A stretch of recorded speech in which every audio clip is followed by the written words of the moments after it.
జై శ్రీమన్నారాయణ. ఇది ఈరోజు రెండో భాగం. మనము ఉద్దేశపూర్వకంగా చేసే బాధ పెట్టిన వారిని మనం ఎప్పటికీ క్షమించకూడదు. నిజం తెలిస్తే అందరూ పరాయి వారిలా కనిపిస్తారు. అందుకే కానీ అందరూ మన వాళ్ళని భ్రమలో బ్రతకటమే మంచిది. జీవితం నాకు నేర్పిన పాఠం ఏమిటంటే ఎవరి నుండి ఎలాంటి ఆశలు పెట్టుకోకపోవడమే మంచిది. మీతో ఎంత మోసం జరిగినా, మిమ్మల్ని ఎవరు ఎంతగా వంచినా మీరు మాత్రం ఎవరికి అన్యాయం చేయకుండా ఉండటం చాలా మంచిది. అప్పుడు ఎప్పుడు మీ జీవితంలో విజయం సాధిస్తారు. ఈ రోజుల్లో ఎవరికైనా అవసరం ఉన్నంత వరకే ఎదుటి వారి కోసం సమయం ఉంటుంది. అవసరం తీరిపోయాక ఎవరు పట్టించుకోరు. మీరు మీ జీవితంలో మౌనంగా ఉండటం నేర్చుకుంటే మీకు చాలా విషయాలు వినిపిస్తాయి, చాలా నిజాలు కనిపిస్తాయి. నా జీవితంలో నా వెనుక నా గురించి చెడుగా మాట్లాడుతుంటే మౌనంగా వినే వ్యక్తి నాకు అవసరం లేదు. ఇతరులతో అబద్ధం చెప్పడం కంటే మనకు మనమే అబద్ధం చెప్పుకోవడం చాలా ప్రమాదకరం. ప్రేమ అనే చీకటిలో రాళ్ళు కూడా కరిగిపోతాయి. ఇకపై పరాయి వాళ్ళ గురించి ఏమంటాము? మన అనుకున్న వాళ్ళే మారిపోయినప్పుడు ఈ కాలంలో ప్రతి ఒక్కరిని మీ సొంతం అనుకోవడం మానేయండి. అప్పుడు జీవితంలో ఎప్పుడూ సంతోషంగా ఉంటారు. నిజానికి హాస్యం అనేది తెలివిగా చేసే ఒక అవమానం. జీవితంలో చెడు కాలం రావడం కూడా అవసరమే. అప్పుడే మన వాళ్ళ ముసుగులో తొలగి ఎవరు పరాయో తెలుస్తుంది. కొందరిని ఎప్పటికీ క్షమించకూడదు. దాని వలన ఎవరైనా మనల్ని విడిచి వెళ్ళిపోయినప్పుడు పర్వాలేదు, వెళ్ళిపోతే వెళ్ళిపోని. ఈ రోజుల్లో ఈ ప్రజలు ఎంతగా దిగజారినటువంటి వారికి కేవలం వాళ్ళ ప్రయోజనం మాత్రమే కావాలి. మీరు ఎంత నిజాయితీగా బంధాలను నిలబెట్టుకోవాలని ప్రయత్నం చేసినప్పటికీ ప్రజలు అంత ఎక్కువగా మీ మనసును గాయపరుస్తూ ఉంటారు. మీ భావోద్వేగాలు, మీ సమయం, మీ డబ్బు చాలా విలువైనది. వాటికి ఎక్కడ గౌరవం లభిస్తుందో అక్కడే ఖర్చు చేయండి. ఈ ప్రపంచంలో ఎత్తుగడలకు దూరంగా ఉండండి. ఇక్కడ మనం మంచిగా ఉన్నా చెడుగా ఉన్నా ఎవరికీ పట్టదు. ప్రజలు మనని పేరుతో గుర్తుపట్టవచ్చు, కానీ గుర్తుంచుకునేది మాత్రం మన స్వభావాన్నే. మనిషి కష్టాల్లో ఉన్నప్పుడు ఉపయోగపడాలి, సంతోషంలో అయితే ఇతరాలు కూడా నాశనం చేయడానికి వస్తారు. ఈనాటి ప్రపంచంలో తప్పు చేసిన వారికంటే మంచిగా ఉండే వారికి ఎక్కువ శిక్ష పడుతుంది. జీవితంలో తప్పుడు వ్యక్తులు వచ్చినందుకు ఎప్పుడు బాధపడకండి. ఎందుకంటే ఆ తప్పుడు వ్యక్తులు కూడా మీకు ఏదో ఒక సరైన గుణపాఠము నేర్పిపోతారు. అందరినీ గౌరవించండి, కానీ మీకు ఎంత గౌరవం లభిస్తుందో ఎదుటి వారికి అంతే గౌరవాన్ని మీరు ఇవ్వండి. మీరు మారిపోయినందుకు ఎవరు కూడా బాధ లేదు, కానీ నమ్మినందుకు నాకే సిగ్గుగా ఉంది. చాలాసార్లు ఒక వస్తువు మన జీవితం నుండి వెళ్ళిపోయిన తర్వాతే దాని విలువ మనకి తెలుస్తుంది. దుఃఖం అనేది మన మెదడు సృష్టించేది. మనం ఎంత ఎక్కువగా ఆలోచిస్తే దుఃఖం అంతగా పెరుగుతుంది. డబ్బు వస్తే గౌరవం కూడా వస్తుంది, కానీ గుర్తుంచుకోండి, ఆ గౌరవం డబ్బుకు, మీ వ్యక్తిత్వానికి కాదు. ఒకప్పుడు ప్రజలు ఏమనుకుంటారో అనే భయపడే వారిని ఇప్పుడు నేనే వారికి ఏదైనా అనేస్తానే అని భయపడుతున్నారు.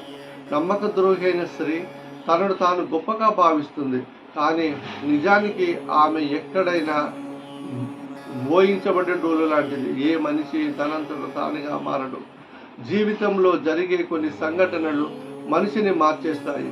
సరైన దిశ, సరైన సమయం తెలియకపోతే ఉదయిస్తున్న సూర్యుడు కూడా అస్తమిస్తున్నట్టుగా కనిపిస్తాడు. కష్టాలు దూదితో నిండిన బస్తా లాంటివి. చూడడానికి చాలా బరువుగా పెద్దగా అనిపిస్తాయి, కానీ మోయడం మొదలు పెడితే చాలా అలకగా ఉంటాయి. ఒక స్త్రీని అందరూ ప్రేమించవచ్చు, కానీ ఆమెకి గౌరవం ఇచ్చే మగవారు చాలా తక్కువ మంది ఉంటారు. ఒకరిని అర్థం చేసుకోకుండా ఇష్టపడకండి, అలాగే ఒకరు అర్థం చేసుకోకుండా ఎవరిని దూరం చేసుకోకండి. ఎందుకంటే శ్రద్ధ అనేది మనసులో ఉంటుంది, మాటలో కాదు. కోపం మాటలో ఉంటుంది, మనసులో కాదు. మనిషి కంటే అతని మంచి స్వభావానికే ఎక్కువ విలువ ఉంటుంది. కొందరు ఒక్క క్షణంలోనే మనసుని గెలుచుకుంటారు. మరికొందరు ఒక జీవితాంతం కలిసున్నా మనతో తెలుసుకోలేరు మనసును. ఊరిస వెళ్ళే వాతావరణాన్ని బట్టి రంగులు మారుస్తూ ఉంటుంది. మనిషి అవకాశాన్ని బట్టి రంగు మారుస్తాడు. ఈ ప్రపంచంలో అత్యంత అదృష్టవంతులు ఎవరంటే, ఎవరి దగ్గరైతే తినడానికి అన్నం, పడుకోవటానికి చోటు, సంపాదించుకోవటానికి డబ్బు, ధర్మం కూడా ఉండాలి. ఈ తప్పు తనకు కనిపించని వ్యక్తికి ఎప్పుడూ దూరంగా ఉండండి. ఎవరికైనా మద్దతు ఇవ్వాలనుకుంటే అందరి ముందు ఇవ్వండి. దానివల్ల మీరు శత్రువు అనిపించుకుంటారు, కానీ ద్రోహి అనిపించుకోరు. 100 మంది శత్రువులని సంపాదించుకుంటే ఎవరూ ఏమీ అనలేదు, కానీ ఒక్క స్నేహితుల్ని చేసుకుంటే 1000 ఏళ్ళు నా వైపు చూపాయి. జ్ఞాపక శక్తి బలహీనంగా ఉండటం అంత చెడ్డ విషయమేం కాదు. ఎందుకంటే ప్రశాంతంగా లేని వారు ఎవరంటే ప్రతి విషయాన్ని గుర్తుంచుకునేవారే. ప్రేమ అనేది బలహీనమైన హృదయం ఉన్నవారు వాడే ఆట కాదు. దెబ్బలు తింటూ ఉంటే ఆత్మ కూడా వణికిపోతుంది. జీవిత ప్రయాణంలో ఇది అందరి కథే. ఒకరు రహస్య స్నేహితుడు, మరొకరు జీవిత భాగస్వామి. నిజాయితీ అనేది మద్యం శ్రేష్టంలా మారిపోయింది. కొందరు దాన్ని వదలరు, మరికొందరు దాన్ని అసలు ముట్టుకోరు. ప్రజలు తమ ముఖాలను సుఖంగా ఉంచుకుంటారు, తన అందరి దృష్టి దానిపైనే ఉంటుందని. కానీ హృదయం కర్మలను శుభ్రంగా ఉంచుకోరు, ఎందుకంటే వాటిపై భగవంతుని దృష్టి ఉంటుందని మర్చిపోతారు. ప్రపంచంలో 3 రకాల ప్రజలు ఉంటారు. ఇతరుల కష్టాలను చూసి బాధపడేవారు, ఇతరుల సుఖాన్ని చూసి బాధపడేవారు, మరియు ఏ కారణం లేకుండా అనవసరంగా బాధపడేవారు. మనిషి పెద్దయ్యాక బాల్యాన్ని, పెళ్ళయ్యాక తల్లిదండ్రులను, పిల్లలు పుట్టాక తోబుట్టువులను, ధనవంతుడయ్యాక పేదరికాన్ని మర్చిపోతాడు. ఇది సహజం. చివరికి వృద్ధాప్యంలో తాను మర్చిపోయిన పాత విషయాలన్నింటినీ గుర్తు చేసుకుని ఏడుస్తూ ఉంటాడు. ప్రపంచంలో లక్షలాది చెట్లు ఉటకర వల్లే మొలిశాయి. అవి తమ ఆహారం కోసము విత్తనాలన్నీ భూమిలో దాచిపెట్టి ఆ స్థలాన్ని మర్చిపోతాయి. అలాగే మీరు కూడా మంచి పనులు చేసి మర్చిపోండి. సరైన సమయం వచ్చినప్పుడు అవి తప్పకుండా ఫలిస్తాయి.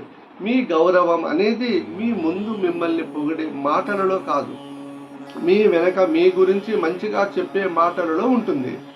మాటలు మనకు ఉచితంగానే దొరుకుతాయి, కానీ వాటిని మనం ఎలా ఉపయోగించాస్తామో దాని ప్రకారమే మనం మూల్యం చెల్లించాల్సి ఉంటుంది. అవసరం పడినప్పుడు తెగిపోయిన బంధాలు కూడా మళ్ళీ కలుస్తాయి. మీకు నచ్చని విధంగా ఇతరులతో ప్రవర్తించకండి. కిచిడీని గిన్నెలో వండితే అది అనారోగ్యాన్ని నయం చేస్తుంది. అదే కిచిడీని మెదడులో వండితే అది మనిషిని అనారోగ్యాన్ని గురి చేస్తుంది. కొన్ని విషయాలని సహించడం కూడా నేర్చుకోవాలి, ఎందుకంటే మనలో కూడా ఎన్నో లోపాలు ఉన్నాయి. వాటిని ఇతరులు సహిస్తున్నారు కదా. జీవితాన్ని మన సొంత కాళ్ళపైనే జీవించాలి. ఇతరుల భుజాలపై కేవలం శవాలు మాత్రమే మోయబడతాయి. అజ్ఞాని తన తప్పును దాచిపెట్టి గొప్పవాడని అనుకుంటాడు. జ్ఞాని తన తప్పును సరిదిద్దుకుని గొప్పవాడవుతాడు. నన్ను ఇష్టపడని వారితో నాకు ఏ సమస్య లేదు, నన్ను ఇష్టపడినట్లు నటించే వారితోనే నాకు సమస్య. ఇక్కడ ప్రతి ఒక్కరికి పగుల నుంచి చూడడం అలవాటు. తన తలుపు తెరిస్తే తను పలకరించడానికి కూడా ఎవరు రారు. తప్పు అనేది వీపు లాంటిది, మనకు ఎదురుగా కనిపిస్తుంది, మనది కనిపించదు. ఎవరి ఆలోచనలు ఎలా ఉంటాయో వారు అలాంటి కథలనే సృష్టిస్తారు. కొందరు పక్షుల కోసం తుపాకీ పట్టుకుంటారు, మరికొందరు నీళ్లు పెడతారు.